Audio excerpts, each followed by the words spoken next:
ভালো শোভা করিয়াছে, শ্রীরাম সুদাম পিছে ভালো শোভা করিয়াছে, তার মাঝে নব ঘন শ্যামে, মাঝে নব ঘন শ্যামে, চলিল চলিল চলিল চলিল চলিল, মায়ের ঘরে তারা চলিল চলিল, মায়ের ঘরে তারা চলিল, মায়ের ঘরে তারা সারাদিনের পরে ওহে ওহে ওহে ওহে চলিল চলিল চলিল শিশুর সঙ্গে গধন চালাই আর অঙ্গে যাবট নিকট পথে ধায়, বেসুমারি সুকুমারী অট্টালিকা পরে চড়ি, অনামিষে চাঁদ মুখে চায়, চাঁদ মুখে চায়, অট্টালিকার উপরে দাঁড়িয়ে রাধারানী দেখছেন গোবিন্দ ফিরে আসছে।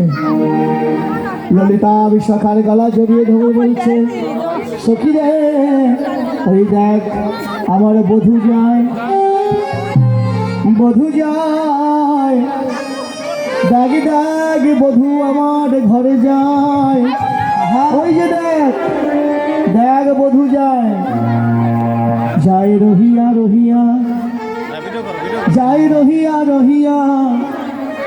আচ্ছা আচ্ছা, ললিতা বলছে হ্যাঁ রে ওই যে রাখালের দল আসছে, কিন্তু ওটাই যে তোর বধূর দল, অর্থাৎ ওই ওই বৃন্দাবনে তো অনেক রাখালের আছে, অনেক গোয়াল আছে, কিন্তু ওইটাই যে তোর গোবিন্দের দল তুই বুঝবি কি করে? দেখ সবারই অঙ্গে ধুলো মাখা। রাধারানী বলছে হ্যাঁ আমি চিনতে পারি, সবারই একই রকম পাগড়ি, সবাই গায়ে ধুলো মেখেছে, হাতের উপরে ধুতি পড়েছে, হ্যাঁ হাতে লাঠি নিয়ে চল চল চল চল, তারপরে এরকম রব করছে, সবাই ছুটে আসছে। আচ্ছা এর মধ্যে তোর কানাইয়া কেন রে?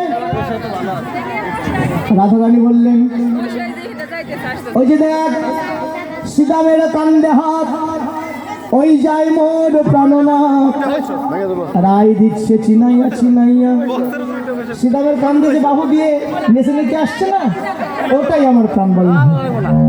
সুন্দরী স্পর্শ মিলিত বনমালী, দিব পরিণতি মনোগচ্ছিত সতী, নবব্রব বিভ্রমশালী। এই যে রাধে তুই গোবিন্দের নিকটে যা, আমার